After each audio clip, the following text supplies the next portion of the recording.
और जी। आप उन कार सेवकों में से थे जिनको 4 गोली लगी थी। साध साध कर मारा जाने लगा लोगों को। उस समय प्रमुख सचिव गृह थे जो आज ट्रस्ट के अध्यक्ष हैं, जिसका नाम ही मिस्टर नटवरलाल हो, जिसका नाम ही 420 हो, जिसका नाम ही चंपत हो। 4 गोलियां मार दी गई, मुझे छलनी कर दिया गया। पुलिस वालों ने राइफल के बट से मारा, रविशंकर पांडे जी का कंधा टूट गया। ये अपने पाप से समाप्त हो जाएंगे। गलत बात कही इन्होंने, अयोध्या का अपमान किया है। राम मंदिर तो तभी बनेगा जब ढांचा टूटेगा। आप लोग सभी 88-50 पर एकत्र हों। 88-50 का मतलब था अब की तोड़ना है। बस एक रात की ये कहानी है सारी, यही रात अंतिम, यही रात भारी। तो बहुत पुराने, आप तो बहुत बहादुर व्यक्ति हैं, आपसे कुछ छिपा नहीं है। आप तो इस पूरी पोल को जानते हैं। जिसने राम शिलाएं बेच ली सब, सोने चांदी हीरे जवाहरात और मणिमाणिक्यों की, वही ट्रस्ट का जिम्मेदार व्यक्ति वो बांट रहा है निमंत्रण। हमारी प्रतिज्ञा थी कि हम अपना घर तभी बनवाएंगे जब रामलला अपने घर में दिव्यतम महल में पधारेंगे। पूरी जमीनों पर यहाँ गुजराती व्यापारियों का पूरी तरह से कब्जा हो गया है। आप जैसा वीर पुरुष, युग पुरुष, मैं आपको मानता हूँ कि आपने सत्ता को कभी सलाम नहीं ठोका, आपने सत्ता को उंगली दिखाई है। आप दुर्वासा मुनि के वंशधर हैं संजय भैया। जिस आदमी ने 4 गोली खाई, जिसकी 17 पसलियां टूटी, उसको कल के प्राण प्रतिष्ठा कार्यक्रम में निमंत्रण नहीं मिला। वो वैसी नहीं आ रहे हैं, बड़े कार सेवक हैं। जैसे किसी का नाम हो मिस्टर नटवरलाल, किसी का नाम हो मिस्टर 420, या किसी का नाम वैसा जो आपने लिया, तो उससे आप अच्छे काम की उम्मीद कम करें। फैजाबाद जनपद की कचहरी में साइकिल स्टैंड का ठेका वो भी गुजरात के लोगों को मिल गया है। मंदिर ट्रस्ट का महासचिव कह रहा है ये अयोध्या यहाँ लोग गला काट के ले जाते हैं। वीर पुरुष से मिलकर, एक देवर्षि नारद के वंशज से मिलकर मैं बहुत प्रसन्न हूँ, मैं भी बहुत अभिभूत हूँ। आपको सादर जय सिया राम। नमस्कार, मैं हूं संजय शर्मा। आप देख रहे हैं 4 PM न्यूज नेटवर्क। भारत के इतिहास में ये आज का दिन लिखा जाएगा जब भगवान राम के मंदिर में भगवान राम की प्राण प्रतिष्ठा हो रही है। लंबा आंदोलन चला। इस आंदोलन के जरिए भारतीय जनता पार्टी ने कई बार सरकार हासिल करी। यह आंदोलन हिंसक भी हुआ। दोनों समुदाय के बहुत सारे लोगों को अपनी जान देनी पड़ी। अयोध्या में खून की नदियां बहा दी गईं और बहुत बहुत कुछ हुआ।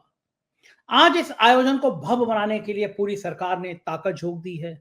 हजारों करोड़ रुपए खर्च कर दिया गया है कि इसकी भव्यता लोगों को दिखाई पड़े। लेकिन जिन लोगों ने अपनी जान की बाजी लगाई थी, जिन लोगों ने भगवान का राम का मंदिर भव्य बने इसके लिए अपनी कुर्बानी दे दी थी, अपनी जान जोखिम पे लगा दी थी, वो किस हाल में है। आज मैं आपको एक ऐसे कार सेवक की बात सुनाने जा रहा हूं जिसके शरीर में 4 गोलियां लगी थी। जब कार सेवकों पर गोली चली थी तो उसको 4 गोली लगी थी। अयोध्या के रहने वाले हैं। और उसके बाद जब बाबरी मस्जिद का ढांचा गिरा था, वो सबसे ऊपर गुंबद में थे। गुंबद गिरा और उनकी 17 हड्डियां टूट गई थी। लेकिन मन में जुनून था कि भगवान राम का मंदिर बनाना है। मुझे लगा कि ऐसे कार सेवक का आज प्रधानमंत्री सम्मान करेंगे, क्योंकि वो हिंदूवादी राजनीति करते हैं और इससे बड़ा हिंदू कौन मिल जाएगा कि जिसने जब कार सेवकों पे गोली चली तो उसके 4 गोली लगी, और जब ढांचा गिरा तो सबसे ऊपर गुंबद में था, उसके 17 पसलियां टूटी। इस कार सेवक की बात सुनकर आपका दिल दहल जाएगा। कार सेवक दुबे जी आरोप लगाते हैं कि क्या काल है। उनका कहना है कि कार सेवकों पर गोली चलाने का आदेश तत्कालीन मुख्यमंत्री मुलायम सिंह यादव के सचिव रहे नृपेंद्र मिश्रा का था। बात भी ठीक है, क्योंकि मुख्यमंत्री के सचिव ही सब काम देखते हैं। और फिर नृपेंद्र मिश्रा उस समय मुलायम सिंह की आत्मा बने हुए थे। लेकिन वक्त का फेर देखिए, इस कार सेवक के मन में पीड़ा है कि जिस शख्स ने हम कार सेवकों पर गोली चलाने का आदेश दिया, वो आज राम मंदिर ट्रस्ट का अध्यक्ष है, आज के कार्यक्रम का मुख्य चेहरा है। उनका दर्द है कि जिन्होंने राम मंदिर की शिलाएं बेची, आज वो मेन स्ट्रीम में है। और जिस आदमी के 4 गोली लगी, जब गुंबद ढहा, उसकी 17 हड्डी टूटी, उसको इस कार्यक्रम का निमंत्रण नहीं मिला। 40 साल से उस व्यक्ति ने अपना घर नहीं बनाया। उसने सौगंध ली थी, जब बाबरी मस्जिद गिरी थी, उसने सौगंध ली थी, जब तक भगवान राम का मंदिर नहीं बन जाएगा मैं अपना घर नहीं बनाऊंगा। उसने अपना घर नहीं बनाया। पूरी अयोध्या उसको जानती है, अयोध्या के वासी हैं वो। लेकिन आज पीड़ा है उनकी कि ये अयोध्या वो अयोध्या नहीं बची है। ये अयोध्या की जो पौराणिक स्थिति है, अयोध्या जो पुरानी भगवान राम की अयोध्या है, वो अयोध्या नहीं बची है। उनका आरोप है कि गुजरातियों ने अयोध्या पे कब्जा कर लिया है। अयोध्या का साइकिल स्टैंड का ठेका तक गुजरातियों को दे दिया गया है, ये उनका आरोप है। और इन आरोपों में इसलिए दम है कि मुझे पता चला कि गुजरात की एक कंपनी ने अयोध्या में जो टेंट सिटी बनाई गई है, उसका ठेका भी गुजरात की कंपनी को है। एक साल में इस कंपनी के शेयर 300 करोड़ बढ़ गए, यानी माल कमाएगा गुजराती भाई और घंटा बजाएगा यूपी का भाई। क्या कारण है कि ऐसे कार सेवकों का सम्मान नहीं किया गया? क्या कारण है कि ऐसे कार सेवकों की बात नहीं की गई, इनको बुलाया नहीं गया, इनका निमंत्रण नहीं दिया गया, इनका सम्मान नहीं किया गया? 4-4 गोली जिसके शरीर में धस गई हो, जो शहीद गली, जो उसको अयोध्या में शहीद गली कही है, उसके आगे नेतृत्व कर रहा हो, उनका कहना है कि जितने बड़े चेहरे हैं ये सब गायब थे, लेकिन कार सेवक कोठारी बंदूक के साथ वो मौजूद था। लेकिन आज के कार्यक्रम का उसको निमंत्रण नहीं है। राम मंदिर की प्राण प्रतिष्ठा का उसको निमंत्रण नहीं है। उसका कहना है कि हम हिंदू धर्म के सच्चे सेवक हैं, हम शंकराचार्य का सम्मान करते हैं, वो हमारे धर्म गुरु है, और शंकराचार्य सही कहते हैं कि आधे अधूरे मंदिर में प्राण प्रतिष्ठा नहीं होनी चाहिए। ऐसी ऐसी बातें की हैं उन्होंने कि सच में मेरे रोंगटे खड़े हो गए। और मैं हैरान था, वाकई हैरान था कि जिस अफसर ने कार सेवकों पर गोली चलाने का आदेश दिया, वो राम जन्मभूमि ट्रस्ट का अध्यक्ष कैसे बन गया? नृपेंद्र मिश्रा में ऐसा क्या है कि एक तरफ कार सेवकों पर गोली चलवाने वाली भूमिका में रहते हैं और एक तरफ राम मंदिर बनवाने वाली भूमिका में रहते हैं? दिल थाम के इस कार सेवक की बात सुनिएगा, आपकी आंखों में आंसू आ जाएंगे और आप समझ जाएंगे कि राम मंदिर के नाम पर, हिंदुत्व के नाम पर आपके साथ कितना बड़ा धोखा कर रही है भारतीय जनता पार्टी। मेरा अनुरोध है ये पूरा वीडियो जरूर सुनिएगा और अपनी राय से अवगत कराइए। नमस्कार संतोष जी, बहुत बहुत स्वागत है 4 PM न्यूज नेटवर्क में, आपका हार्दिक अभिनंदन। प्रणाम प्रणाम, जय सिया राम। अयोध्या की पावन धरती से आपको शत शत नमन। आपके चैनल को मैं खूब देखता हूँ, मैं बहुत पसंद करता हूँ, हमारे यहाँ बहुत लोग देखते हैं और सबको बहुत पसंद है। आपकी बेबाकी, आपकी बहादुरी, आपकी निर्भयता और सत्य के प्रति आपकी निष्ठा को नमन और प्रणाम है अयोध्या की धरती से। अरे जी संतोष जी, भगवान राम की धरती से आपने इतनी अच्छी अच्छी बातें कह दी। प्रभु श्री जी राम सबका कल्याण करे। संतोष जी, मैं जी खास तौर से आपसे, आज ये बड़ा महत्वपूर्ण दिन है कि भगवान राम की प्राण प्रतिष्ठा होने जा रही है, और जी आप उन कार सेवकों में से थे जिनको 4 गोली लगी थी। जब बाबरी जी मस्जिद गिराई गई तो आपकी कई पसलियां टूट गई थी और गुंबद आपके ऊपर गिर गया था। जी सबसे पहले मैं ये शुरुआत करना चाहूंगा कि 4 गोली लगने के बाद, कार सेवा कर रहे थे आप, 4 गोली लगी, आप बचे कैसे थे? बिल्कुल सही प्रश्न है। एक रामायण की एक चौपाई है, और मैं अपनी ओर से नहीं कह रहा हूँ, रामायण का उदाहरण देख कह रहा हूँ। और गोस्वामी जी ने उसे बरवय रामायण में भी लिखा है कि जाको रथ रघुनंदन हाके, ताको कौन मिटावे। ये एक बात। दूसरी है कि राम जी की काज में जो लगेगा उसको कौन मार सकता है, निर्भयता अपने आप आ जाती है। दूसरे, वही सोई जो राम रचि राखा, क्यों करे तर्क बढ़ावे शाखा। और जब राम जी की ही कृपा है, राम जी सहाय तो रिसाय को क्या करे। तो इस तरह से वो मेरे साथ जो कुछ हुआ, मैं इतना जानता हूँ वो सब राम जी की कृपा है, और उनकी कृपा के ही कारण मुझे जीवन 2 बार मिला, 2 बार। पहले वो तो ये बताइए कि गोली लगी कहाँ का थी आपको? पहले वो वाक्य 2 बताइए। नवंबर 1990 को जब मुलायम सरकार ने गोलियां चलवाई थी, तो उसमें जो शहीद गली कही जाती है, वहां जहां सामूहिक नरसंहार हुआ था, जहां सैकड़ों लोग मारे गए थे, उसी जगह पर। और ये चूंकि अयोध्या का मैं एकमात्र व्यक्ति वहां था, बाकी सब बाहर से नेताजी लोग थे जो दिगंबर अखाड़े में चले गए। आप तो पूरी कहानी जानते हैं। आजकल जो बड़े बड़े नेता हैं, ये सब जब गोली चलने का आहट इनको पहले ही से था, तो ये सब अंदर चले गए थे।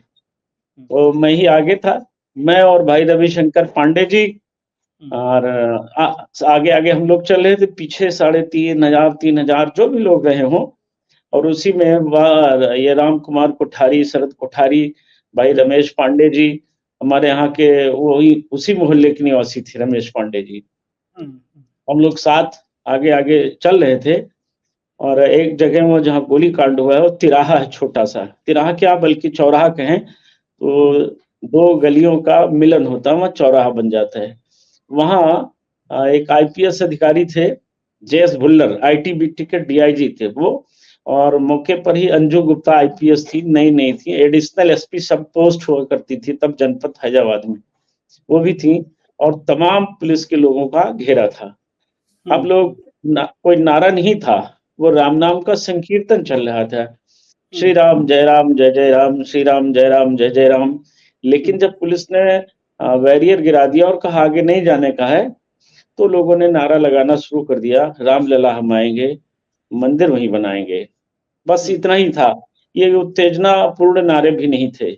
मेरे ख्याल से बहुत शालीनता से सारे लोग उस समय, किसी के मन में कोई सरकार के प्रति या सरकार के कृत्यों के प्रति कोई वैमनस्यता का भाव लेश मात्र भी नहीं था। सब में एक भावना थी कि हम रामलला का दर्शन करेंगे बस। और जहां 50,000 से अधिक सुरक्षा बल हो, वहां 2,500-3,000 लोग करते भी क्या, तो एक दर्शन का ही भाव लेकर के सब लोग निकले थे। मैं चूंकि अयोध्या मूल का निवासी था और यहाँ हिंदुत्व का चेहरा होने के कारण लोग ये जानते थे कि दुनिया हट जाएगी, पर ये हटेंगे नहीं, भागेंगे नहीं, लड़ने वाले व्यक्ति हैं और कोई नेता नहीं है। ये मूलतः मानसिक रूप से कार सेवक है, और जो जो लोगों के मन में आया हो आगे हम और भाई रविशंकर पांडे जी और आपके ही नाम के एक व्यक्ति थे श्रीमान संजय शर्मा जी और विनोद शर्मा जी, सब लोग हम लोग साथ साथ चल रहे थे। वो रमेश पांडे जी, इसी बीच जब उन्होंने रोका कि नहीं जाना है, तो हम लोगों ने कहा भाई कोई ऐसी बात नहीं है, हमारा निवेदन यह है कि हम लोगों को वहां दर्शन करना है, दर्शन करके वापस चले आएंगे। उसी समय महेंद्र नाथ अरोड़ा जी थे, जयपुर राजस्थान के। उन्होंने कहा भाई दर्शन करने में आपको क्या दिक्कत है, दर्शन करा दीजिए, जाने दीजिए।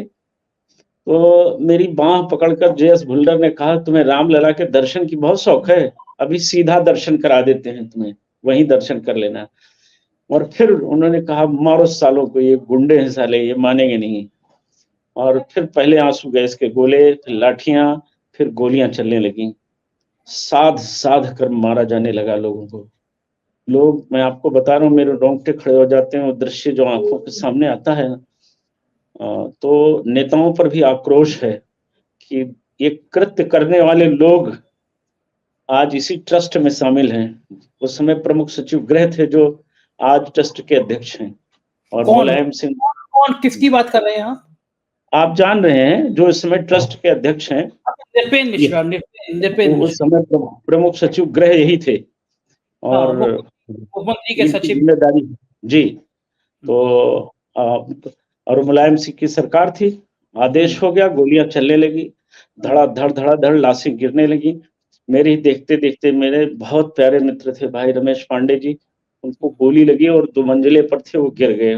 वो समझ गए थे कि मामला गड़बड़ होने वाला है, तो भागकर एक छत पर चढ़ गए थे। जब आंसू गैस के गोले और लाठियां चलने लगी तो ऊपर चढ़ गए। अब उनकी मौत थी। जब वहां गए तो वहां पहले ही से पुलिस वाले मौजूद थे, उन्होंने गोली मार दी उनको, और वो उस छत से गिरकर वो नीचे गिरे और उनकी मौत हो गई। कुछ हम लोग समझ पाते, तब तक रामाचल गुप्ता सहित तमाम लोग ढेर हो चुके थे। और शरद कोठारी को गोली मारी गई, सटा करके गिर गया वो। तो उसका भाई एक दीवार फांद कर पहुंचने वाला ही था, अभी वो कुछ पहुंचते कि उनको भी उनको बचा, एक तरीके से दोनों भाइयों को हम बचाने जब दौड़े तो एक तो पहले ही एक की डेथ हो चुकी थी, दूसरे को बचाने के चक्कर में वो सीन बड़ी खराब आती है। मैं आपको क्या बताऊं संजय भैया, 4 गोलियां मार दी गई, मुझे छलनी कर दिया गया। मैं कुछ समझ नहीं पा रहा था कि वो देशों चारों तरफ से भैया बचाओ भैया बचाओ, ये सीन चल रही थी। उस चीत्कार के बीच में, जहां हम कुछ कहने की स्थिति में नहीं थे, कुछ करने की स्थिति में नहीं थे, भैया तो खुद घायल हो गए थे, भैया की स्थिति तो खुद ही खराब हो गई थी, क्या कर सकते थे। तो मुझे मार दिया गया।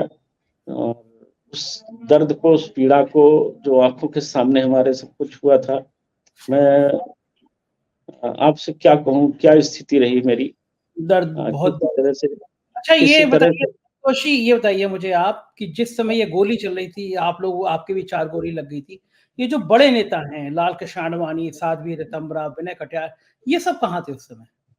ये सब लाल कृष्ण आडवाणी जी तो नहीं थे, आईवी रितंभरा जी, विनय कटियार, अशोक सिंघल, उमा भारती जी, जयभान सिंह पौया, ये सब दिगंबर अखाड़ा में पहले ही शिफ्ट हो चुके थे। अंदर इस चले गए थे। घटना के 10 मिनट पहले ही सब दिगंबर अखाड़े में चले गए थे। कुछ खबरों में देखता हूँ कि अशोक सिंघल को बताया जाता है कि वो भी साथ आए थे। बड़ा हास्यास्पद है, बिना देखे लोग बोल जाते हैं। सिंघल जी परमहंस जी के बुलाने पर अंदर चले गए, मुझे भी बुलाया गया, आप भी आइए। परमहंस जी ने कहा बेटे तू भी आ जा, जाने दो लोग दर्शन करने जा रहे हैं। पर मैंने कहा गुरुजी ये काम नहीं हो सकता है, हम अभी लौट कर इन लोगों को दर्शन करा कर आते हैं। और फिर उसके बाद आगे बढ़ गए थे और ये घटना हुई। एक घटना केवल 4 से 5 मिनट में हो गई। पुलिस ने पूरी फायरिंग कर ली, पूरी उनकी गोलियां खत्म हो गई, मैगजीन खाली हो गई थी। तब उन्होंने बटों से मारा लोगों को। और मुझे उठाने के लिए भाई रविशंकर पांडे जी और अमरनाथ पांडे जी, अभी दोनों लोग जीवित हैं, मुझे बचाने के लिए दौड़े, उठाकर ले जा रहे थे। तब तक पुलिस वालों ने राइफल के बट से मारा, रविशंकर पांडे जी का कंधा टूट गया। भाई अमरनाथ पांडे जी को भी लाठियों से पीटा गया। लेकिन इन लोगों ने मुझे बचाने में अपनी परवाह नहीं की और मुझे वहां से बचाकर एक घर में ले गए जहां महिलाएं थी। महिलाओं ने बड़ी मदद की और पीछे से मुझे श्री राम चिकित्सालय पहुंचाया गया था। ये कितने वो दिन दौर रहे था। आप कितने दिन रहे आप अस्पताल में उस समय? गोलियाँ 4 लगी हुई थी आपको। हाँ, उसमें हमारा उपचार करीब 20 दिन चला, लगभग 15 से 20 दिन। जी। और वो घटना जो है वो एक तरीके से टीस और वेदना का दौर मैं मान करके बचना चाहता हूँ कि वो चर्चा न करूँ, लेकिन वो नहीं, नहीं, परिस्थितियाँ ठीक है, आती हैं। मैं क्षमा चाहता हूँ कि चूँकि लेकिन बात ऐसी थी कि आज लोगों को पता चलना चाहिए था कि एक शख्स जी, ऐसा था जिसने 4 गोली खाई लेकिन तब भी वो लोगों को बचा रहा था। दूसरी जी। घटना आपके साथ तब घटी जब बाबरी मस्जिद का विध्वंस हुआ, एक गुंबद आपके ऊपर गिर गया था, वो क्या मामला था? तो ये जो 2 नवंबर की घटना हुई थी भैया, इसको लेकर के मन में जो क्षोभ था, तो इसके लिए महात्मा जी ने हमसे कहा कि 5-6 हज़ार लोगों को तैयार करो, इसका बदला यही हो सकता है। तो उसके लिए एक फॉर्म हम लोगों ने बनवाया था। उसमें लिखा महात्मा जी था महात्मा जी वो महात्मा जी कौन? कौन महात्मा जी? वो मुझे 1986 से मिलते थे और 10 नवंबर 2019 तक मुझे लगातार मिले। फिर उसके बाद जब फैसला आ गया तो उन्होंने कहा मेरा काम पूरा, अब आप राम मंदिर निर्माण होता देखिए, अब मैं चला। मैं अब जब आप 60 वर्ष की आयु के हो जाएँगे तब मैं मिलने आऊँगा। मैं कोई समझ पता नहीं नहीं पाया, और उनका कोई पता कोई नहीं पता कौन नहीं लगा। तब से लगातार मैं उनको था? तलाशता हूँ, सरयू तट पर जाता हूँ, नहीं मिले। अच्छा, तो तो फिर क्या हुआ? उन्होंने कौन ही, बनवाया? हुँ। फिर मैंने वो फॉर्म बनाया, उसपे लिखा था कि क्या आप अयोध्या में श्री राम जन्मभूमि पर भव्य मंदिर निर्माण चाहते हैं? यदि हाँ, तो आपको विवादित ढांचा ढहाना पड़ेगा। मतलब उसमें सीधे लिखा बाबरी ढांचा ढहाना पड़ेगा। यदि हाँ, तो आपकी जान भी जा सकती है। यदि हाँ, तो अपने रक्त से अंगूठा लगाएँ अथवा हस्ताक्षर करें। तो जिनके प्रेस में ये छपवाया था, माया प्रिंटिंग प्रेस था, वो माया श्रीवास्तव जी थी। मामी हम लोग उनको बोलते थे। तो उन्होंने फॉर्म देखा तो उनके मन में क्या आया, उन्होंने अपना अंगूठा फाड़ा दाँत से और लगा अच्छा, दिया। कहा पहले लो, मैं ही लगा देती हूँ। उन्हें लगाया देख उनके पति मामा जी हमारे, उन्होंने कहा कि तुम तो हिंदू सेनापति हो, अब तुम्हें भी ये काम करना चाहिए। मैंने भी अपने दाँत से अंगूठा फाड़ दिया और लगा दिया। फिर उसके बाद लोगों में जो हमारे साथ 5-6 लोग थे, भाई रविशंकर जी, भाई विनोद शर्मा जी और जो भी लोग थे, दुर्गा पहलवान जी थे, सबने ऐसे ही ऐसे किया। ये बात अलग है, बाद में टेट बैग लगवाना पड़ा, पर ये सारे लोग यही करने लगे और स्कूटर लेकर हम लोग निकल पड़े पूरे पूर्वी उत्तर प्रदेश में। और लगभग फैजाबाद, उस समय का फैजाबाद मंडल, गोरखपुर मंडल, वाराणसी, आजमगढ़ और बस्ती तब मंडल नहीं था, बाद में हुआ। इसी तरह से देवी पाटन मंडल नहीं था, इलाहाबाद।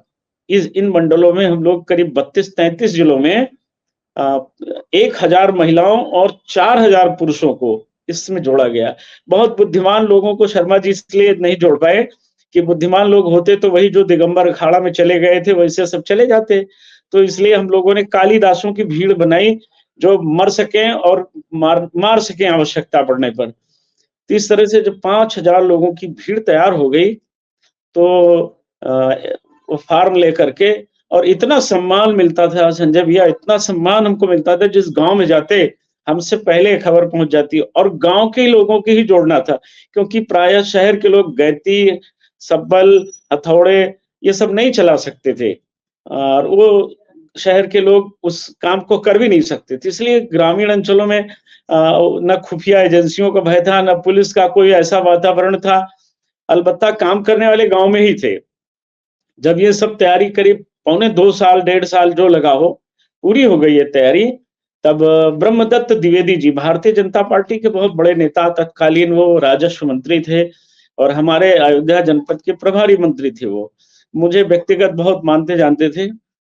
तो वो मेरे पास आए एक दिन और उन्होंने कहा कि क्या तैयारी तुम्हारी कछु तैयारी चली गलो जा रहे हो तुम्हारे शरीर को वहाँ फर्रुखाबाद की भाषा में जो होता है। तो मैंने बताया कि भैया हम राम मंदिर तो तभी बनेगा जब ढांचा टूटेगा। तो बोले चलो मैं तुम्हें ऐसे आदमी से मिलाऊंगा कि तोड़ने वाली सारी सामग्री मिल जाएगी। वो मुझको लेकर चले गए दिल्ली और उन्होंने एक आदमी से मिलाया जो देश के बहुत बड़े आदमी थे। आप भी समझ रहे होंगे मैं जिनका नाम नहीं लेना चाहता हूँ। मुझे भी उस समय बड़ा आश्चर्य हुआ था, वो मुझे वहाँ ले गए, मिलवाया और वहाँ एक रिटायर्ड आईएएस अधिकारी वो बहुत बुजुर्ग आदमी थे, वो भी मौजूद थे, वो बांदा के रहने वाले थे। तो हमारा मैं दुबला-पतला सा था, मूँछें बड़ी थी पर शरीर कमज़ोर था। मुझे देखकर उन महाशय ने कहा कि यार ये बात बताओ ब्रह्मदत्त जी ये दुबला-पतला बच्चा क्या कर पाएगा? बोले साहब ये उन्होंने इंग्लिश में बताया बहुत डायनामिक पर्सनैलिटी है, शरीर मत देखिए, दिल देखिए, 1.5 किलो का दिल वाला है ये। और फिर उन्होंने कहा कि क्या-क्या चाहिए? तो मैंने बताया 1000 तलवारें, 1000 त्रिशूल, 1000 सब्बल, 1000 घन हथौड़े, 10-10 किलो, 5-5 किलो के और गैंती बड़ी साइज़ की, 500 मीटर रस्से। तो उन्होंने कहा ये सब तो ठीक है, मिल जाएगा, सब माना।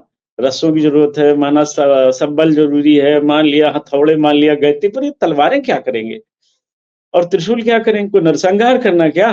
तो मैंने कहा नहीं नरसंहार नहीं करना है, हिंसा बिल्कुल नहीं करनी है, पर तलवारों से लोगों को डरा देंगे जो भीड़ आएगी। क्योंकि जब विश्व हिंदू परिषद बुलाएगा तभी हम जाएँगे और विश्व हिंदू परिषद ने बुला लिया था लोगों को, धर्म संसद में यहाँ आयोजित करके प्रयागराज में आवाज़ दी गई तो 6 दिसंबर तिथि तय हो चुकी थी। तो उनको हम जब हमने अपनी योजना बताई कि हम इस तरह से करेंगे, तो बड़े प्रभावित हुए। और त्रिशूलों से हमने कहा वो कैमरे जो विदेशी मीडिया वाले आजकल गालियाँ उस समय बहुत देते थे, आजकल तो शालीन हो गए, पहले गालियाँ बहुत देते थे। हिंदू आक्रांता और ये वो बोलते थे, अयोध्या वासियों को तो विशेषकर गालियाँ दी जाती थी। तो मन में था कि उनको समझाएँगे, अगर नहीं मानेंगे तो फिर जो एक कारसेवा भी होगी। हालाँकि मैं क्षमा प्रार्थी हूँ, वो काम करने के लिए ये भी ज़रूरी था। आवाज़ बाहर नहीं जानी चाहिए, ये तय था कि एक भी चित्र नहीं खिंचेगा और बाबरी ढांचा नहीं बचेगा, कोई आवाज़ बाहर न जाने पावे, इसलिए ऐसा किया गया था। वो बहुत प्रसन्न हुए, उन्होंने कहा, "अरे वाह! वाह बेटा वाह! तू काम कर ले जाएगा।" फिर उन्होंने हमसे कहा कि ये ब्रह्मदत्त जी सब आपको उपलब्ध करा देंगे और उन्होंने मुझे एक पैकेट दिया, तो मैंने समझा ये नक्शा वगैरह होगा, इसमें भी मुझे लोग उस समय नक्शा बहुत दे जाते थे। तो उसके बाद दंड प्रणाम 45 मिनट की मुलाकात में वहाँ चाय-पानी दिल्ली का जो संस्कार होता है पानी पिलाना, फिर चाय पिलाना और फिर उसके बाद पैर छू-छू कर आशीर्वाद मिल जो हमारी ब्राह्मण संस्कृति है और उसके बाद वहाँ से चले तो ब्रह्मदत्त जी रास्ते में कुछ बोले नहीं।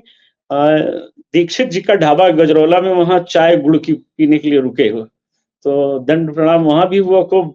तो मैं धीरे से मैं देखना चाह रहा था कि लिफ़ाफ़े में क्या है? मेरो मन अंत वहीं सुख पावे। मुझे तो एक ही चीज़ चाहिए थी, गैंती कैसे मिलेगी? मुझे कुछ चेत और चेतना थी नहीं और मैं जब खोला मैंने उसको तो उसमें 50,000 की गड्डी देखने के बाद मुझे बड़ा आनंद का अनुभव हुआ कि अब तो ब्रह्मा जी भी नहीं बचा सकते, ढांचे को तोड़ देंगे, इतने में तो सब खरीद लेंगे हम। लेकिन संजोग था, और मैंने यहाँ बात किया फैजाबाद के कुछ व्यापारियों से, थोक व्यापारियों से, बोले 150 हथौड़े तो मिल सकते हैं पर 1000 नहीं मिल सकते। इसी बीच ब्रह्मदत्त द्विवेदी जी ने एक लक्ष्मण सिंह ड्राइवर को भेजकर ये सारी चीजें हमें उपलब्ध करा दी। और उन्होंने दिल्ली वाले से कहा था कि हमारे रिश्तेदार हैं कानपुर में, उनकी फैक्ट्री है, वो उपलब्ध करा देंगे। कोई अग्निहोत्री जी थे, उन्होंने नाम लिया पर मुझे ध्यान नहीं है। कोई किदवई नगर में कोई अग्निहोत्री जी की फैक्ट्री है, वहां मिल जाएगी। वो सारी चीजें हमें उपलब्ध हो गई। हमने पत्र में लिखकर सबको भिजवा दिया था कि 5 दिसंबर को 5 बजे महंत देवराम दास वेदांती के आश्रम में सबको उपस्थित होना है। और उसमें चूंकि हमारी बातें सीक्रेट थी, कोई जानने नहीं पाए, तो मैंने अपनी स्कूटर का नंबर दे दिया था, EOHE 8850। आप लोग सभी 8850 पर एकत्र हों। 8850 का मतलब था अब की तोड़ना है। सारे लोग 5 दिसंबर को इकट्ठा हो गए, और रात में जो कुछ हुआ उसके पहले सुबह 5 दिसंबर को जब मैं अपने घर से निकलने लगा, तो मेरे साथ दुर्गा पहलवान जी और रविशंकर पांडे जी थी। तो मेरी बड़ी बहन, घर में कोई था नहीं, सब गांव चले गए थे, सबको मालूम था कुछ बड़ा होने वाला है, क्योंकि मेरे भी स्वभाव को मेरे परिवार के लोग जानते थे कि बोलेगा नहीं करेगा कुछ, या तो चला जाएगा दुनिया से, या तो जिसको निपटाना है निपटा देगा। तो मेरे पिताजी फौज के आदमी थे, तो उन्होंने कहा क्यों रे लोफर, कहाँ मुंह चुरा रहा है, बताओ क्या योजना है। तो मैंने उनका पहली बार सामना किया, आंखों में आंखें डाली, और मैंने कहा पिताजी आज वो काम करने निकल रहा हूँ, आशीर्वाद दीजिए। जो आपका सदियों का सपना था, मुझे आशीर्वाद दीजिए कि मैं उस काम को कर लूँ। तो मेरी बड़ी बहन थी जिन्होंने माँ के रूप में मुझे पाला था, वो भी आ गई। तो उन्होंने कहा मुझसे आशीर्वाद नहीं चाहिए, मेरा भाई इतना बड़ा काम करने जा रहा है, मेरा आशीर्वाद नहीं लेगा। जा रहे हो भैया, तुम्हें मेरी राखी की सौगंध है, बिना तोड़े लौटना नहीं। ये शब्द शर्मा जी मेरे लिए बड़े भावुक क्षण में, क्या बताऊं आपको। उन्होंने मुझे विदा किया। पिताजी ने कहा जाओ, गोली लगे तो छाती पर सहना, पीठ पर न लगने देना, मेरे सम्मान को बचाए रखना। हमारा यही हमारा संकल्प था कि हमारा बेटा ये काम करेगा, इसको ठीक से करना। हृदय में ज्वाला भर गई, परिवार ने इस तरह आशीर्वाद दिया। मैं वहां से निकलकर, हम तीनों घर से निकले, तो मेरे साथी दुर्गा पहलवान ने कहा क्यों यार, तुम्हारे कैसे क्रूर पिता है, तुम्हारी मौत की कामना करते हैं, ये कैसी बहन है, ये मौत की कामना करती है। अरे मैं तुम्हारा मित्र हूं, मैं तुम्हारे शतायु होने की कामना करता हूँ। हंसते हुए हम लोग चल पड़े। खैर 5 दिसंबर की रात्रि में सब इकट्ठा हुए, आपस में सब गले मिले, खूब रोए, खूब हंसे। और वो भजन आपको याद हो रामानंद सागर जी का, वो जो रामायण में रविंद्र जैन जी ने गाया था, बस एक रात की ये कहानी है सारी, यही रात अंतिम, यही रात भारी। हम लोग आपस में गले मिले और खूब रोए। अब इनमें से कल कौन बचेगा, कौन दुनिया से विदा हो जाएगा। वो एक भावुक क्षण है, हम लोगों के बीच में चल ही रहा था। तभी ब्रह्मदत्त द्विवेदी जी आए, 1:30 बजे थे रात में। उन्होंने हम लोगों को इस तरह अजीब हरकतें करते देखा तो भावुक हो गए। उन्होंने हमसे पूछा कि रो क्यों रहे हो। तो मैंने उनको बताया कि इनमें से कौन कल रहेगा, कौन नहीं रहेगा। हम में से कोई ना रहेगा, लेकिन ढांचा नहीं रहने देंगे। एक बात तो है कि ढांचे को नहीं छोड़ेंगे। वो भी रोने लगे, आंसू आ गए। हमने कहा भैया आपको आंसू क्यों आ रहे हैं। बोले इसलिए कि हो सकता है ये अंतिम मिलन हमारा हो। थोड़ा ये क्षण बड़ा गंभीर है, कह पाने में कठिनाई होती है, पर वो चले गए।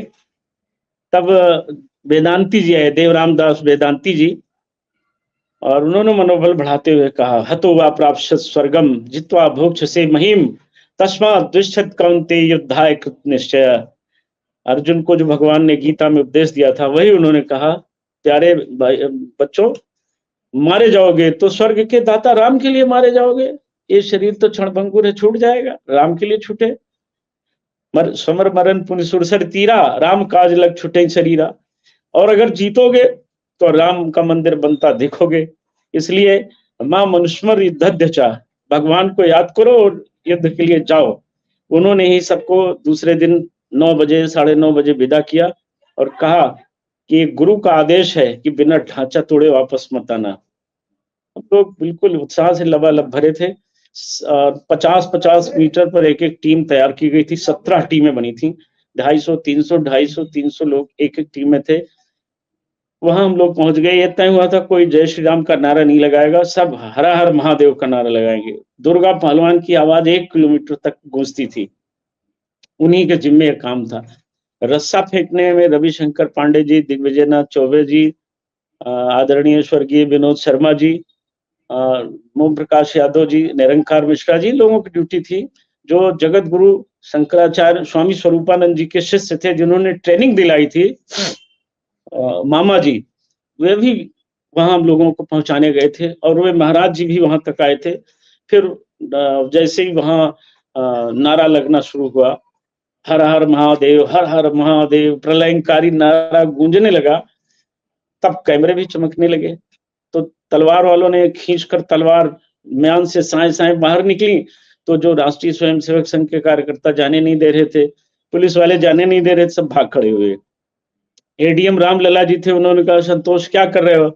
तो मैंने बताया कि भैया आज मेरे पिताजी भी रोकने आएंगे तो ये तलवार 2 टुकड़े कर देगी, आज किसी की हम सुने नहीं, हम तो मरने आए। संजय भैया एक और निवेदन करना चाहूंगा कि वो दौर जब हम लोग देवराम दास जी के यहाँ से निकले तो आसमान से ऐसे लगता था कि जैसे देवता सब देख रहे हो, जाओ बेटा राम जी की सेना जा रही है। मुझे सब तो दिख रहे थे लेकिन यमराज नहीं दिख रहे थे। उसकी जगह लगता था स्वयं हनुमान जी कह रहे हैं जाओ, राम काज लगता हो अवतारा, जाओ काम करो।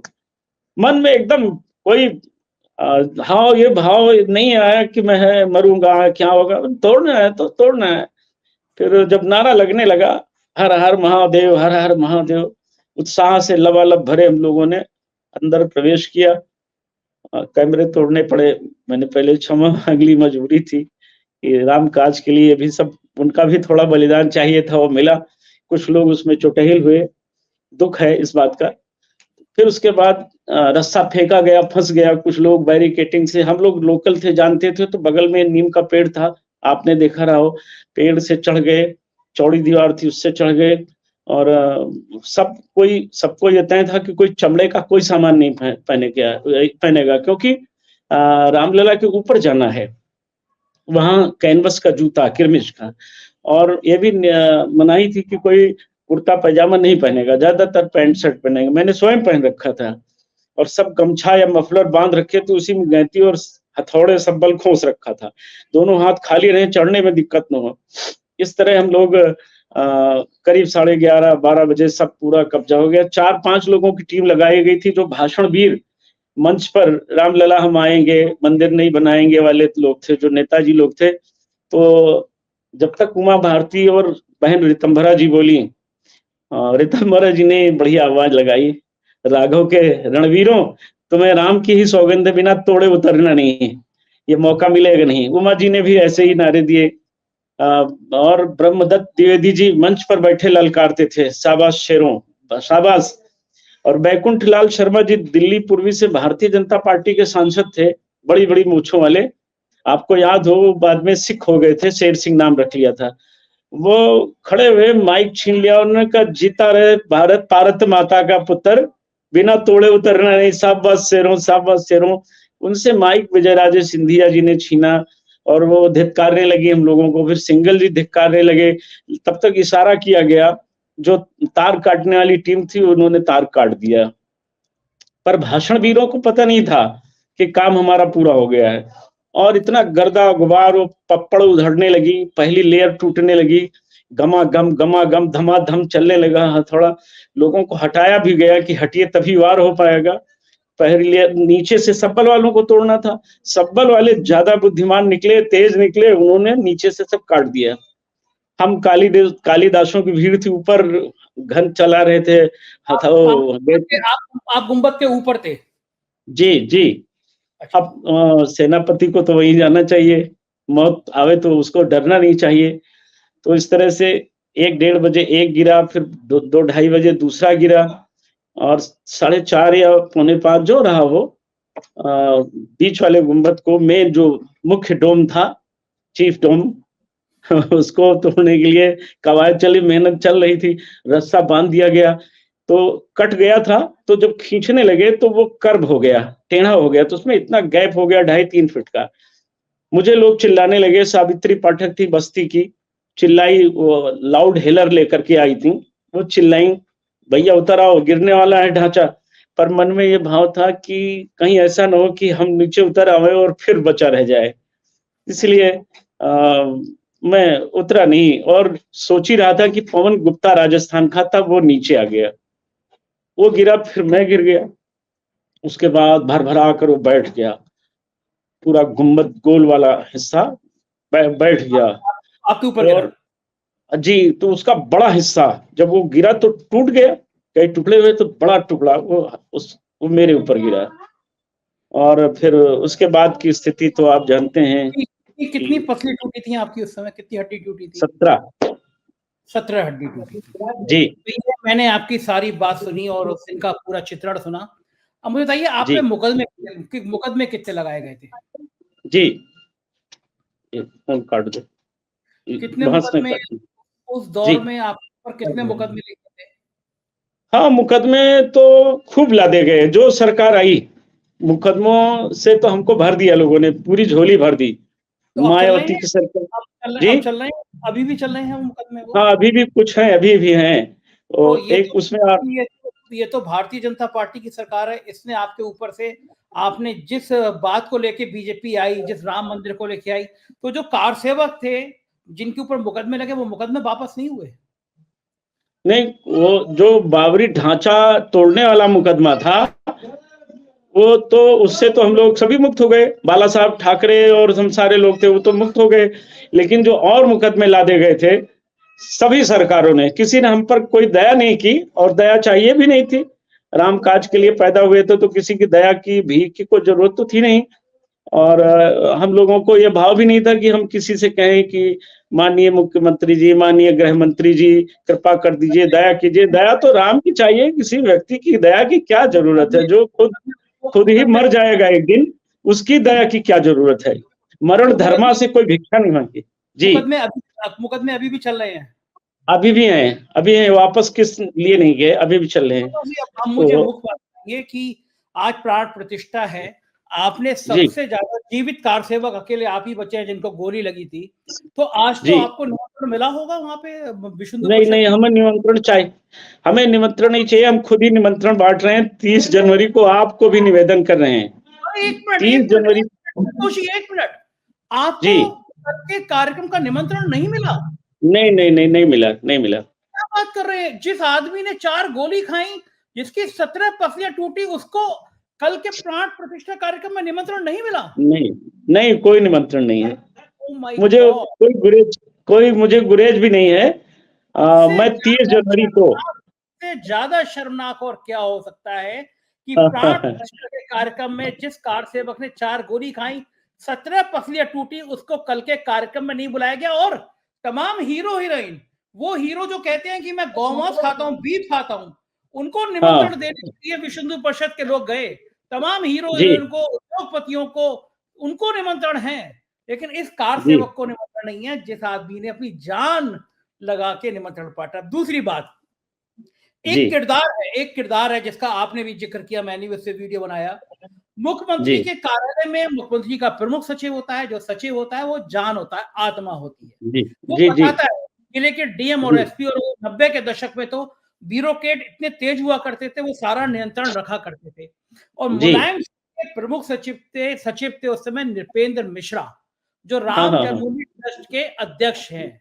आपने बताया कि उस समय कार सेवकों पर गोली चलाने का आदेश नृपेंद्र मिश्रा दे रहे थे। हाँ, बिल्कुल, ये तो सभी जानते हैं, जो पुराने पत्रकार हैं। आप तो बहुत पुराने, आप तो बहुत बहादुर व्यक्ति हैं, आपसे कुछ छिपा नहीं है, आप तो इस पूरी पोल को जानते हैं। और जिसने राम शिलाएं बेच ली सब, सोने चांदी हीरे जवाहरात और मणिमाणिक्यों की, वही ट्रस्ट का जिम्मेदार व्यक्ति वो बांट रहा है निमंत्रण। तो इन लोगों से हमें निमंत्रण की आवश्यकता नहीं थी। आपका इशारा चंपत राय की तरफ है। अब वो आप तो खुद जानते हैं, सोई जाने तुझे ही देव जलाई, आप तो सब जानते हैं। इतना बहादुर व्यक्ति नाम लेने से कैसे झिझक रहा है? नहीं नहीं, कोई नाम मुंह का जायका क्यों खराब करें।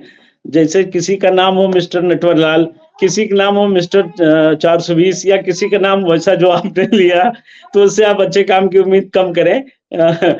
फिलहाल हम 30 जनवरी को आपको भी आमंत्रित करते हैं और पूरे आपके माध्यम से पूरे देश को आमंत्रित करते हैं कि नंगे पांव, हमारी प्रतिज्ञा थी कि हम अपना घर तभी बनवाएंगे जब रामलला अपने घर में दिव्यतम महल में पधारेंगे। 40 साल हो जाएगा 30 जनवरी 1984 को संकल्प लिया था पूज्य परमहंस जी के नेतृत्व में, और अब 30 जनवरी 2024 को वो पूर्ण हो रहा है 40वां वर्ष। तो जो ये पढ़े हनुमान चालीसा 40 साल होने जा रहा है, तो मैं अपने घर से पैदल ही नंगे पांव, मैं तो मैंने बताया मैं उन नामों से परहेज करने वाला व्यक्ति हूँ, तो मैं अपने घर से पैदल जाऊंगा। हम लोग तपोधन है, ब्राह्मण कुल में जन्मे हैं, तपस्या हमारा आधार है। हम महर्षि वामदेव, जाबाली, दुर्वासा के वंशज हैं। हमें क्या जरूरत है से जाने की, हेलीकॉप्टर, वायुयान, हम जिधर से जाएंगे वो अपने आप तीर्थ हो जाएगा, क्योंकि हमने गलत तो नहीं किया है ना कभी। हम तो राम कार्य करने के लिए पृथ्वी पर आए हैं। तो मैं 30 जनवरी को क्या करेंगे? 30 जनवरी को नंगे पैर कहाँ जाएंगे? रामलला के दर्शन करने जाएंगे 30 जनवरी को, और रामलला के सामने पहुंचकर उनसे पूछेंगे कि प्रभु अब बताइए क्या आदेश है। आपका आदेश हो तो घर भी अपना बनवा लें, अगर आपका और आदेश हो। आपने घर नहीं बनवाया ना, आप देख सकते हैं हमारा घर, किसी को भेजकर फोटो करवा लीजिए, देख लीजिए कहाँ रहते हैं। मैं राम शिलाएं बेचने वाला नहीं हूं। मैंने राम के नाम पर 4 आने कभी नहीं छुआ नहीं। मेरे पास बहुत बड़ा ऑफर लेकर आए थे, एक कैबिनेट, एक राज्य मंत्री, केंद्रीय गृह राज्य मंत्री आए थे, बहुत रुपया लेकर आए थे, मुझे कैबिनेट मंत्री उत्तर प्रदेश बना रहे थे। आप अडवाणी जी के खिलाफ कुछ न बोलिए। 2003 में आपको मैं एक चीज दिखाता हूँ, देखिए ये उस समय की ये आउटलुक मैगजीन है। थोड़ा इधर करिए, देख रहे हैं ना? विध्वंस का असली कहानी, कार सेवक की जुबानी। आपका फोटो है ये फोटो आपका है? हाँ जी, मेरा ही है। हाँ, अरे क्या आंखों में गुस्सा था। हाँ, तो अच्छा, ये आउटलुक जैसी देश की बड़ी मैगजीन ने छापा था। मुझे इसके बाद मेरे पास सब कुछ देने के लिए लोग आए, पर मैंने कहा राम के नाम पर कोई छल नहीं करेंगे। ये विजय तन भर घड़ी भर की चमक है, इसी संसार तक इसकी दमक है। इसे क्या खोजना गिरकर पतन में, रहना जब हमें नहीं है इस वतन में। हमारा तो वतन कुछ और है, तो हमने स्वीकार नहीं किया। तो दंश तो झेलना पड़ेगा, पर ईमानदारी से, ज्यों की त्यों धर दीनी चदरिया। कबीर की ये लाइनें अपने ऊपर तो लागू हैं, कोई कुछ करे पर मैं अपनी मस्ती में रहता हूँ। 56 साल में भी भगवान की कृपा से इतना दंश झेलने के बाद अभी भर पेट खाता हूँ, इंसुलिन की गोलियां नहीं लेनी पड़ती कभी, भगवान की कृपा है। और उन लोगों को जरा पूछिए तो चाय पीने से पहले इतना बड़ा इंजेक्शन पीठ में लगता है। तो भगवान की कृपा है। तो मैं तो, माता जानकी मेरी माँ है और रघुवर जी मेरे पिता हैं, तो उनकी कृपा है मुझ पर। मैं 30 जनवरी को अपने साथियों से ही जाऊंगा, और मैं चाहता हूं आप जैसा वीर पुरुष, युग पुरुष, मैं आपको मानता हूं कि आपने सत्ता को कभी सलाम नहीं ठोका, आपने सत्ता को उंगली दिखाई है। आप दुर्वासा मुनि के वंशधर हैं संजय भैया। मैं सहृदय, आप, दीपक शर्मा जी, पुण्य प्रसून वाजपेयी जी, आप इस देश की धरोहर हैं। आप पर यह देश सदैव गर्व करेगा। परिस्थितियां बदलेंगी, जरूर बदलेंगी। आएगा तूफान, काम आईना दिखाना होता है, हम आईना दिखाते रहे। संतोष जी, एक बात और पूछूंगा। शंकराचार्यों ने, चारों शंकराचार्यों ने, चूंकि सनातन धर्म के सबसे बड़े शेष पुरुष वही माने जाते हैं, उन चारों शंकराचार्यों ने कहा कि जब तक मंदिर पूरा नहीं होता है, आधे अधूरे मंदिर में भगवान राम की प्राण प्रतिष्ठा नहीं होती है। इतनी जल्दी क्यों प्रतिष्ठा करने की? 6 महीने 8 महीने में भव्य मंदिर तैयार हो जाता। उन्होंने जो कहा वो सही कहा है, हम उससे सहमत हैं 100%। शंकराचार्य हमारे धर्मगुरु हैं, वो कई प्रधानमंत्रियों पर भी भारी हैं, उनकी सलाह सिर माथे है। हम शीश झुकाकर उनके आदेश का पालन करने वाले लोग हैं। हमारी क्षमता नहीं है कि हम उनके आदेश का पालन करें। और मैं आपको आमंत्रण कार्ड अभी भेज रहा हूं आप तक। उसमें शंकराचार्य स्वामी अवमुक्तेश्वरानंद जी के ही पावन सानिध्य में हम लोग दर्शन करने जाएंगे। कार्ड में उनका चित्र लगाया है। अच्छा, बहुत मैं उनके अच्छा। चरणों में बैठा हूँ। मैं परंपराओं के विपरीत नहीं जा सकता। किसी के सामने शीश झुकेगा तो केवल योग्यता के अनुसार, जिसमें वो क्षमता और दक्षता होगी। मैं तो राघव का पुत्र हूँ, मैं अयोध्या की माटी में खेला हूँ, भला मुझे क्यों डर। ये देखिए, ये चित्र है स्वामी हाँ, अवधूतेश्वरानंद जी। हाँ, अजय, हाँ, फोटो लगा तो है। अच्छा, वाह! 30 तारीख को ये कार्यक्रम है। जी, एक चीज़ और बताइए, ये एक चीज़ और बताइए संतोष जी, बहुत जी, सुंदर, बहुत आपको शुभकामनाएँ 30 तारीख को। हम भी आएँगे एक दिन जी, अयोध्या, आपसे ज़रूर मिलेंगे, चाय जी, पिएँगे आपके साथ। एक बात जी, जी, बताइए संतोष जी, बताइए मुझे, जी। ये दिल में दर्द होने वाली बात नहीं है कि कार सेवा आधे अधूरे मंदिर में प्राण प्रतिष्ठा कर रहे हो, उस कार सेवक को नहीं बुला रहे हो जिसने सर्वस्व अर्पण कर दिया। ये दिल में दर्द होने वाली बात नहीं है। ये हिंदू धर्म, क्या ये हिंदू संस्कृति, हिंदू धर्म की परिचय है ये? ऐसे किया जाता है हिंदू थो, धर्म को? थोड़ा सा भैया सुधार कर लीजिए। वो वैसी नहीं आ रहे हैं, बड़े कार सेवक हैं। उदयनिधि मारन नहीं आ रहे हैं, वो और बड़े कार सेवक हैं। स्वामी प्रसाद मौर्य नहीं आ रहे हैं, जो इन दोनों से बड़े कार सेवक हैं। ये तीनों लोग नहीं आ रहे हैं। इतना क्या कम है जो इनके एजेंडे को फॉलो अप करते हैं। इनको भी बुलाना चाहिए था। थोड़ा डर है, नहीं इनको भी बुलाते। अब बहुत अमिताभ बच्चन जो नास्तिक हैं, धर्म में आस्था नहीं रखते हैं, वो आएंगे, वो बड़े कार सेवक हैं। पर इतना मैं कहूंगा, अंत भला तो सब भला। अब रामलला जी किसी तरह मंदिर में पहुंच जाएं, स्थापित हो जाएं। अभी तो एक और बवाल यहाँ खड़ा होने वाला है, असली और नकली का। अभी आज यहाँ हमारे ब्राह्मण समाज के एक बड़े नेता हैं, उन्होंने मुझसे कहा कि जो जो लड़ाई आपने जीवन भर लड़ी, वो असली रामलला तो अब किनारे कर दिए जाएंगे। अब दूसरे रामलला पधारेंगे, तो ये सब भी हाँ, विषय खड़े होंगे। असली अभी तो मूर्ति अयोध्या के लिए, संजय भैया, अभी तो अयोध्या के लिए अयोध्या वासियों को और लड़ना पड़ेगा। यहाँ की पौराणिकता समाप्त हो रही है, इसे केदारनाथ धाम बनाया जा रहा है। ये गरिमामयी भगवान की उपस्थिति होगी, संदेह नहीं। हमारे लिए जीवन धन हमारे आराध्य प्रभु आएंगे, हम तो हमारे प्रसन्नता का विषय है। लेकिन 7 स्टार होटल, 5 स्टार होटल जब अयोध्या में बनेंगे, तो यहाँ हरे रामा हरे कृष्णा नहीं गूंजेगा, हरे दामा हरे दामा हरे दामा हरे दामा गूंजेगा। और पूरी जमीनों पर यहाँ गुजराती व्यापारियों का पूरी तरह से कब्जा हो गया है। सब वही बैठ गए हैं, यहाँ सारा ठेका। इवन फैजाबाद जनपद की कचहरी में साइकिल स्टैंड का ठेका, वो भी गुजरात के लोगों को मिल गया है। तो यहाँ क्या होगा, इस अयोध्या को राम जी ही बचा सकते हैं। हम इससे ज्यादा कुछ बोलें तो अच्छा नहीं होगा। पर इस सब के बाद भी इस राज्य के मुख्यमंत्री, उस देश के प्रधानमंत्री को धन्यवाद है कि जैसे भी हुआ कम से कम राम मंदिर बनाने का मार्ग उन्होंने, जो पंच का कीर्ण मार्ग था, उसको उन्होंने साफ कर दिया। इसलिए वो दोनों साधुवाद और धन्यवाद के पात्र हैं। एक आखिरी सवाल, चंपत जी राय जी जी का वीडियो वायरल हो रहा है। चंपत राय जी कह रहे हैं कि ये अयोध्या है, सोने के दरवाजे लगा दिए, यहाँ गला काट के पुजारी का लोग ले जाते हैं। अयोध्या भगवान राम की नगरी को मंदिर ट्रस्ट का महासचिव कह रहा है ये अयोध्या, यहाँ लोग गला काट के ले जाते हैं।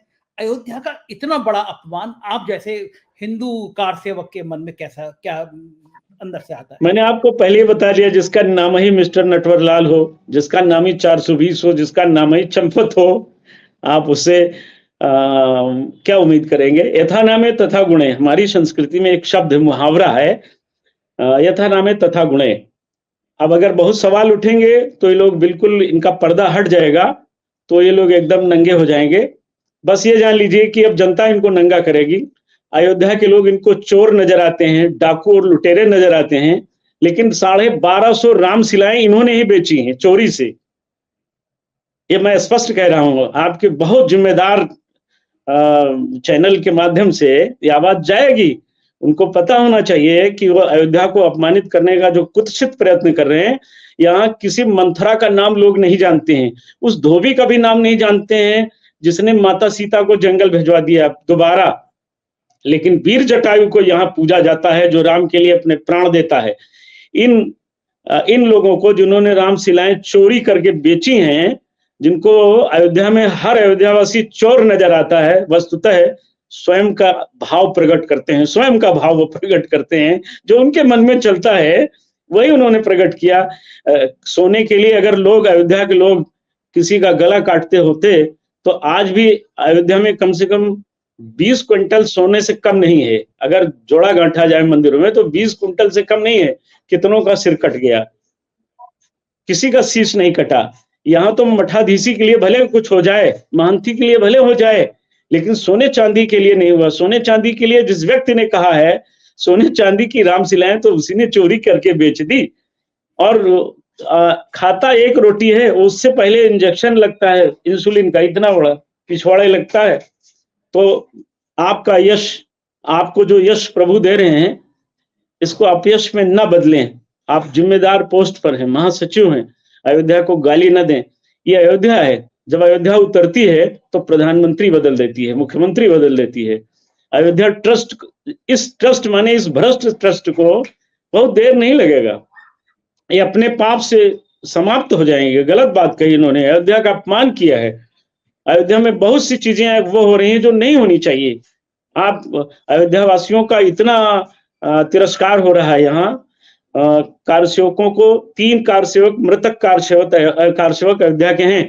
किसी को एक कमरे की छत नहीं दी है सरकार ने। ये जो आप अयोध्या में देख रहे हैं, हिंदुओं का पैसा है, हमारा आपका धन है। इसमें किसी सरकार का पैसा 4 आना नहीं लगा है। ये तो हमारा धन है जो हमने दिया था, जो इन्होंने मांगा था गली गली। अब यहाँ जो कवायद हो रही है वो हिंदुओं को अपमान किया जा रहा है। ये अच्छा नहीं है, ये दुखद है। पर हमारा जितना काम था भैया, हम लोगों ने कर दिया। अब कोई संपत बने, चंपत करे, 420 करे, नटवर लाल बने, लूटे खाए, रोगी हो जाए, गल जाए, सड़ जाए, और उनका काम वो जाने। पर अपना काम राम की कृपा से राम काज में लगना, और राम जी ने हम लोगों को आशीर्वाद दिया, काम हो गया। उनकी कृपा रही तो मथुरा में भी कुछ किया जाएगा, वहां भी ये लुटेरे पहुंचेंगे, वहां भी लूटेंगे, पर हमारा काम खून देना हम देंगे। तो समाज में शांति बनी रहे, भाईचारा बने रहे, भगवान के नाम पे किसी की जान ना जाए, यही कामना है। बहुत बहुत शुक्रिया, आपने अपना समय दिया। बहुत बहुत आभार संतोषी, बहुत धन्यवाद। आपको बहुत बहुत धन्यवाद जो आपने हमको याद किया। मैं एक वीर पुरुष से मिलकर, एक देवर्षि नारद के वंशज से मिलकर मैं बहुत प्रसन्न हूँ। मैं भी बहुत अभिभूत हूँ। आपको सादर जय सिया राम। थैंक यू, जय सिया। सुना आपने, इससे ज्यादा दर्दनाक क्या हो सकता है। पूरा जीवन जिस व्यक्ति ने कुर्बान कर दिया, अपना घर नहीं बनाया, उसको निमंत्रण नहीं। और वो चंपत राय के लिए, राम जन्मभूमि ट्रस्ट के महासचिव चंपत राय के लिए किन किन शब्दों का इस्तेमाल कर रहा है, आपने सुन लिया। मैं आपकी राय का इंतजार करूंगा। जरूर कमेंट कीजिएगा, चैनल को ज्वाइन कीजिएगा, सब्सक्राइब करिएगा। बहुत बहुत शुक्रिया, थैंक यू।